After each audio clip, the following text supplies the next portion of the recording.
नमस्कार मित्रांनो, आज आपले स्वागत आहे। आज आपण रव्यापासून कटलेट कसे बनवायचे ते बघणार आहोत। पण जर तुम्ही आपले चॅनल सबस्क्राइब करा आणि व्हिडिओ लाईक करा। चला तर आपण रेसिपीला सुरुवात करूया। तर त्यासाठी हे मी मसाले घेतलेले आहेत। हे बघा, आता हे चिली फ्लेक्स घेतलेले आहेत, अर्धा चमचापेक्षाही कमी आहे।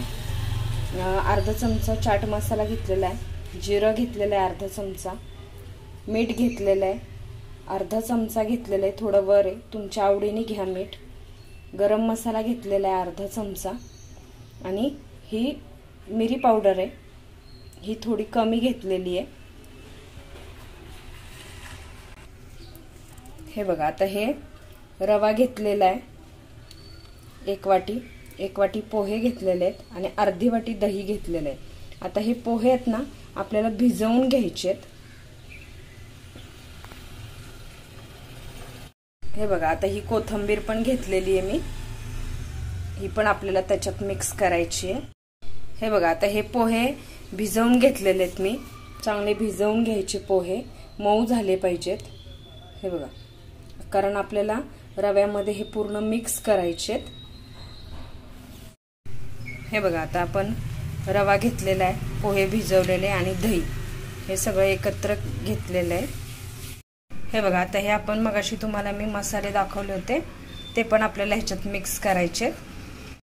हे बघा, आता ही कोथिंबीर पण मी टाकलेली आहे त्याच्यात, आता ती पण आपल्याला त्याच्यात मिक्स करायची। हे बघा, आता हे असं मिक्स करायचं आणि ह्याचा असा गोळा करायचा आणि हा 15 मिनिटं व्यवस्थित असं भिजवून द्यायचा, म्हणजे रवा फुगतो।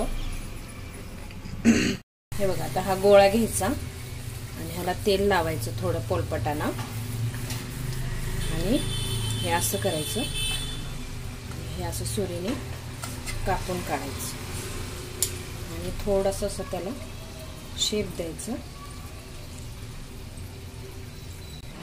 हे बघा, आता हे शेप दिला ना की मग हे असे व्यवस्थित आपल्याला कढईमध्ये तेल ठेवून तेलात तळायचे। हे बघा, आता हे असे आपण तेलामध्ये सोडून छान एकदम बारीक गॅसवर तळून काढायचे, वर खाली करून गुलाबी होईपर्यंत। हे बघा, आता हे मी असे तळून घेतलेले आहेत आणि सॉस बरोबर, मेयोनीज बरोबर, तुम्ही कशाबरोबर पण खा।